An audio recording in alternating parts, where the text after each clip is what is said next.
চলে যাব এখান থেকে, কেউ থাকবে না। যিনি থাকার উনি যখন থাকেন নাই, কারো কাছে মালাকুল মউত অনুমতি নিয়ে আসে নাই, আসবে না। শুধু একজন মুহাম্মদুর রাসূলুল্লাহ সাল্লাল্লাহু আলাইহি ওয়াসাল্লামের কাছে মালাকুল মউত যখন আসছেন, তো আল্লাহ বলছে বন্ধুর কাছে অনুমতি নিয়ে ঢুকবে, অনুমতি দিলে ঢুকবে, নাইলে ফিরে আসবে।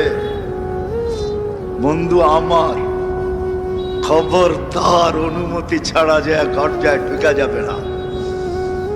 আমাদের কারো কাছে অনুমতি নিয়ে আসবে না, ওনার কাছে অনুমতি নিয়ে গেছেন। তারপরও বলছে শোনো, ঢুকার অনুমতি দিলেই কিন্তু হাত রাইখা দিবা না, আবার অনুমতি নিবা, রাখবা কি রাখবা না।